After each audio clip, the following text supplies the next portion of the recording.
keɓantattun musulmi shine barin ƙarya da ƙananan maganganu. Akwai azumin keɓantattun musulmi, su waɗannan ba sa waiwaya su kalli kankana ko gwanda ko abarba ko lemu ko mangwaro, ballantana ma har su yi tunanin aljanna ko su yi tunanin wani abu.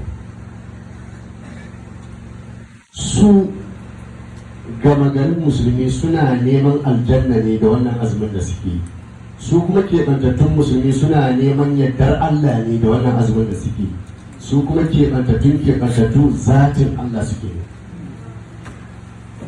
Waɗannan aljanna suke so, waɗannan yardar Allah suke so, waɗannan zatin Allah suke so.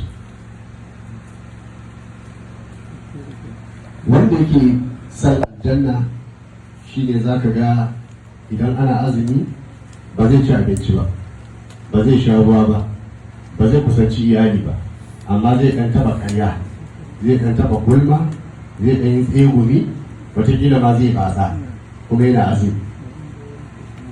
To dole a yi hasara a kiyaye wannan.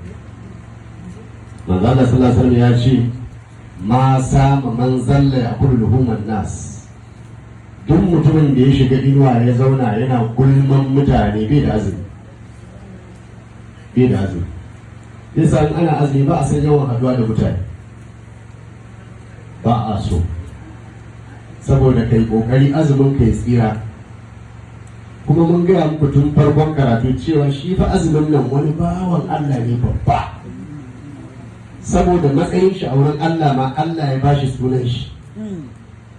Domin Ramadan sunan Allah ya zo a hadisi, manzo Allah sallallahu alaihi wasallam ya ce la taqulu Ramadan fa inna Ramadan ismun min asma'illah. Kar ku rinka cewa Ramadan, ku ce watan Ramadan. Domin Ramadan suna ne daga cikin sunayen Allah. Ramadan harafi biyar ne. Rawun, mimun, badun, alifun, nunun. In ka rubuta haka za ka gani. Ramadan, Ramadan, ra'un, mimun, badun, alifun, nunun. Ma'anin ra'un rahmatullah, mimun mahabatullah, badun kamalullah, alifun ulfatullah, nunun nurullah.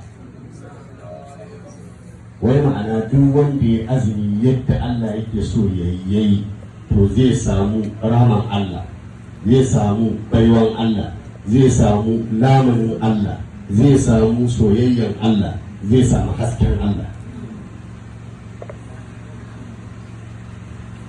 Azumi yana da girma kwarai domin yana gyara mutane. Za ka yi mamaki, za a yi ta wa'azi mutane ba su gyaru ba, amma Ramadana da ya zo sai ka ga dukkan gyaru, sai ka ga gidajen giya, gidajen mata da an kulle su. Ba wanda ya je wa'azi a wurin ba, amma da an kulle su. Sai ka ga mutumin da ka san shi kullum da sigari a hannu, da azumi sai ka gan shi da asibiti. Mutumin da ka san shi kullum baya rabuwa da kwalbar giya, da azumi sai ka ga Qur'ani a hannun shi. Mutumin da baya sallah, da azumi sai ka gan shi a wurin tarawihi, tahajjud, tafsirin alqur'ani kullum. Mutumin da bai san almajirai, da ya ji almajiri zai mai tsawa ya kore shi, shi ne za ka ga ya fito da Allah ba ka ga wani almajiri nan ba, wai zai taimaki almajiri. Da rayuwarmu zai zama yadda muke yin shi a Ramadana, da dukkan mun zama waliyai. Wallahi a ce yadda muke tausayin almajirai da talaka, muna ba su abinci, mu ba su abin sha, mu taimake su.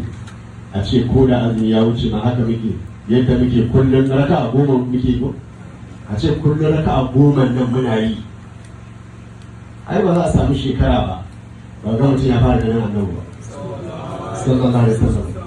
Kwarai kuwa a ce duk dare za ka tashi ka rinka yin wannan nafilfilin, sannan alƙur'anin da muke ta karanta shi, a ce ko da Ramadan ya wuce muna yi, aka zikirori, aka salatoci, aka gidajen banza din nan duk mun kulle su haka ƙananan maganganu da gulmace-gulmace a ce ko da azumi ya wuce mun bari. Shi wannan Ramadana shi da manzan Allah wato haka suke, me tura suke cewa very close ga Ramadana da manzan Allah.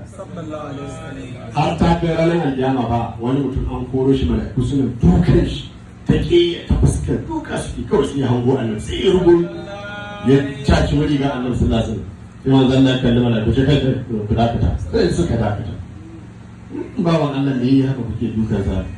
Ce wallahi ya rasulullahi bawan nan ya wulakanta alfarman watan Ramadan. Ramadan ya zo mu ɗan shan sigari sun dena, mashaya giya sun dena, masu neman mata sun dena, amma shi a cikin Ramadan tsakiyar rana yake aikata albasha. Sai manzo Allah ce a sake ni sake. Duk wanda ya faɗa da Ramadan ni ma na yi faɗa shi. Ni da Ramadan bakin mu ɗaya. Takka bani. Manzo Allah zai sallama shi a hannunsu. Ka san ko mutumin da zai nemi ceton annabi ya kice shi, ai abin ya baci. Kuma ga Ramadana duk kyana komai ba, duk kyana komai, duk abin da ya gani in ya koma sai ya gaya wa Allah, in ya koma sai ya ba Allah labari. Shi yasa ake so tun kamun azumin ya zo mai masa masauki mai kyau. Akwai mutumin da idan Ramadana ya zo tun daga airport zai je tare shi, ya ɗauko shi, ya kawo shi masauki mai kyau, ya rika kula da shi, abincinsa, makwancinsa da sauran abin bukatarsa. Akwai mutumin da idan Ramadana ya zo ya sauka zai jira bai zo ba, sai an mai waya, ba ka da labari mun saukacin da wanda ina da uzuri ka ina sai kira wani ɗan shi ya ce je kana Allah kira abokin ka faɗo koma shi ku je kudu. Sai a je a kira wani ɗan kabu su je su ɗauko Ramadana a 3 in 1. Allah malam a sa Ramadana a tsakiya su dinga gudu da shi a mashi. Wallahi malam a dinga gudu da shi sannan a kawo shi a aje shi a zaure. Yara suna kwallo kuma a ci. Sannan kullum kwaki za a rika kawo shi. Sannan kuma za a dinga faɗin maganganu na banza. Duk sarkin da ya turo ɗan aiki aka yi wa ɗan aikensa wannan, to su ya ɗauki mataki a kan mutum, balle ubangiji. Saboda haka mai hattara duk mutumin da yake so ya gyaru a irin wannan gabar yake gyaruwa.